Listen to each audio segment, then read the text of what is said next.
the notion that your ability? I mean, you said that you have spent a lot of time in the mainstream media, and I think anybody who watches the mainstream media is aware of that.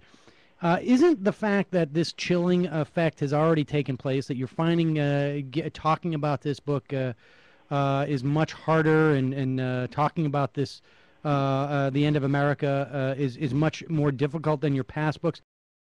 I mean, there's been other books that have talked about, Joe Conison's "It Can Happen Here" comes to mind. Sure. I don't even know if his book was reviewed, and certainly his past books have been reviewed by any type of major publications. It's as if you begin to introduce this notion to the American public, somehow you are immediately marginalized.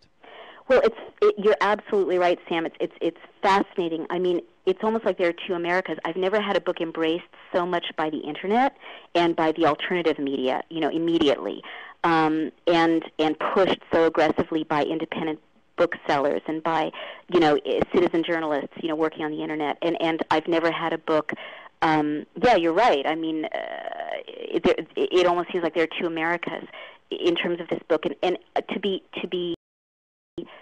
fair, I am breaking some taboos that I'm aware are taboos. For example, I unapologetically look at Germany, and I look at how there was a pluralistic parliamentary democracy in the late 20s, beginning of the 30s in Germany, and how systematically, in a series of tactics, the National Socialists began an assault on democracy, because the echoes are so strong and so comprehensive. I mean, even down to the Bush administration using some of the same language, some of the same strategies, some of the same enhanced interrogation techniques, Homeland Security. These are all basically pulled out of that period. Exactly. I mean, embedding journalists. I mean, Leni Riefenstahl in Poland, they pioneered the embedding of journalists. Goebbels. I mean, when the U.S. attorney's purging scandal hit the news, I was immediately said to a friend, I bet those attorneys were in swing states. It wasn't that I was a genius. It's just that I was reading Goebbels, and I knew that there was a night in April of 1933 when he purged the entire civil service.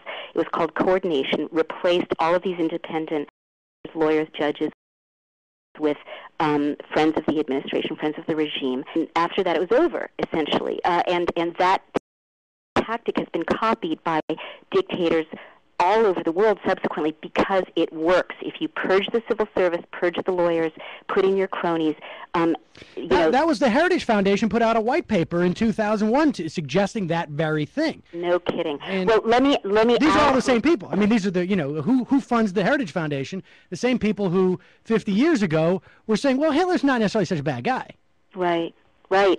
I mean, it's very, very scary because it's so effective. One reason I think that the Bush administration is stonewalling on yielding these emails that they're being subpoenaed for is that early on, you may recall, the New York Times reported that there was some discussion that they were going to purge all the U.S. attorneys at once. Mm-hmm. And again, this is right out of Goebbels' playbook. I have to say it. And I'm Jewish. I lost family in the Holocaust. I honor the victim from history, and I think we have to be willing to look at history and learn the lessons.